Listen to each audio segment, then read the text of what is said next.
I'm Peggy Smyth, a partner at QIC, Global Infrastructure Group, based in New York City. I chose the companies whose boards I serve on because they're aligned with my values on all aspects of ESG. So they're focused on everything. But in the last year, the big topic of conversation has been the SEC's imminent disclosure requirements on ESG. And this is particularly a big area for audit committee members, where ESG rolls into the risk area and is part of the enterprise risk management discussion that audit committee members have.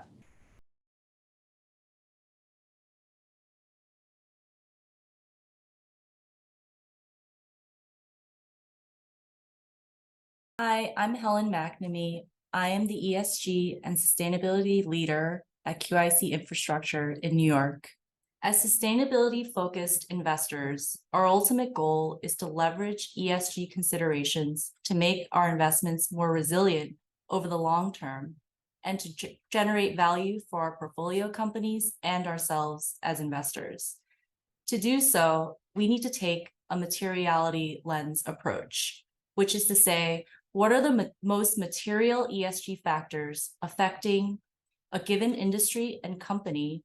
And then how do we incorporate these factors to generate financial and business value at our portfolio companies? In the infrastructure sector, one specific factor are the risks associated with climate change. Specifically, one example is the risk associated with an increasingly stringent regulatory environment that can come in the form of a carbon tax that's imposed on companies in different regions throughout the world. To mitigate this risk, we can proactively incorporate a shadow carbon price into our investment decision-making during the deal evaluation phase, and then subsequently during the asset ownership phase, we can work with management teams to reduce the GHG emissions profile cost-effectively.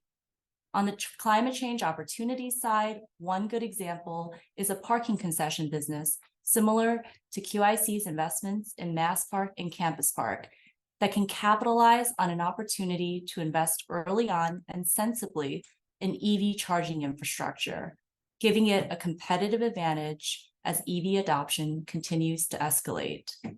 As investors, it's also important for us to facilitate the collaboration among our portfolio companies.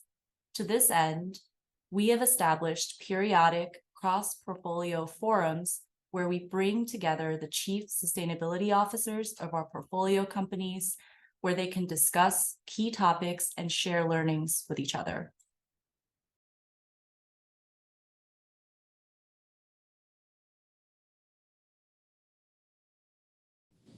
I'm a big supporter of mandating disclosure requirements for ESG. And I say that because I spent 20 years in public accounting and served many different companies. And my experience is that companies will not report unless they're really required to. Very few companies will self-report. And it's really becoming a big issue for investors. And people want to know, where do companies stand on these issues? When you think about it, it also will make it easier for investors because it will result in comparability across various companies and industries. Because right now there's no standards in what people can say.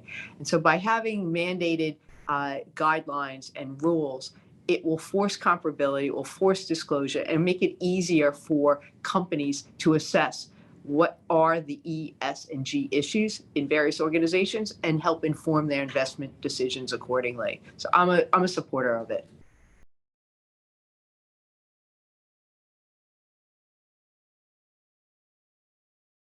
Sustainability principles need to be meaningfully integrated throughout the investment process, from deal origination through to active asset management. On the origination side, this could include having a mandatory ESG initial screening that identifies any red flags with respect to any given investment, and then importantly, building in the ESG risks and opportunities that were identified into our investment case. On the asset management side, we could work actively with management teams and the boards of our portfolio companies to identify the key ESG priorities for a given company. This includes establishing net zero emissions pathways as well as net zero emissions targets. For example, we are working with our portfolio company, Centrio Energy, to develop a detailed corporate decarbonization plan that also includes detailed decarbonization strategies at each of its district energy systems.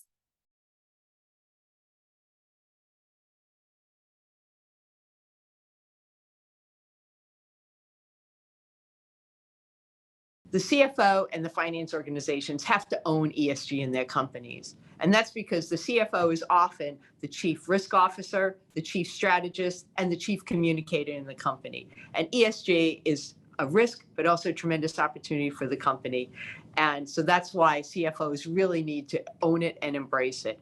And when you look at what's happening with the Securities and Exchange Commission and the imminent disclosure rules that will be coming out on ESG, it makes sense, then even more sense, for CFOs and finance organizations to really own and manage this. Because finance organizations are so used to reporting on the organizations that they serve. They're used to pulling together data from all across the company, making sense of it, making it concise, and then making it digestible, not only for investors, but also for the regulators that follow the company. The Securities and Exchange Commission is looking to mandate ESG disclosures. I personally agree with that. I've spent 20 years in public accounting. I was a partner at 2 major accounting firms. And when things are mandated, they suddenly become important, and it makes it become very important in organizations. When I think about that, it reminds me of our portfolio company, Generate PBC. Generate is focused on sustainability, and they chose about a year or so ago to actually change their corporate governance structure to become a public benefit corporation.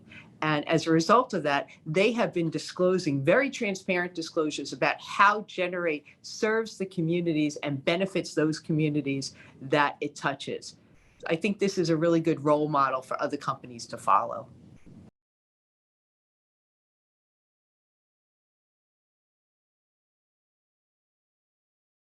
To effectively measure progress on ESG over time, first, we need a strong internal monitoring process, which means consistently measuring over time the key ESG metrics that are material to a given business to incentivize year-on-year improvements.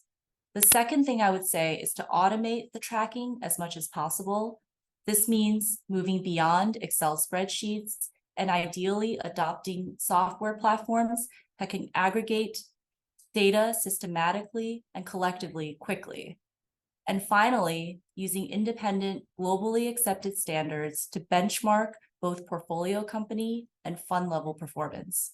For example, at QIC, we use the global GRESB infrastructure assessments yearly for both our portfolio companies and our fund to generate peer benchmarks and to drive year-on-year improvements in ESG performance.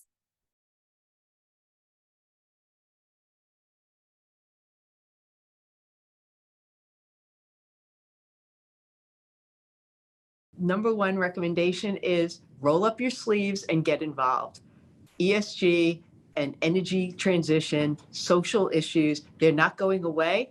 They are becoming more and more prominent and becoming more important to the success of companies. So immerse yourself in it, understand what ESG means in the organizations that you're working with, and then take that to the next level. By taking it to the next level, you can do so by talking with the key stakeholders. The key stakeholders are not just investors, but it's actually the employees in the company, it's senior management, your other board members, the government officials that the company deals with, and the regulators that they might touch. Understand the perspectives of ESG from all different angles, because E, S, and G encompasses a wide range of topics and a wide range of issues. And it's important to understand everybody's perspective before you go about designing a plan to actually attack ESG in the companies you serve. So just get involved.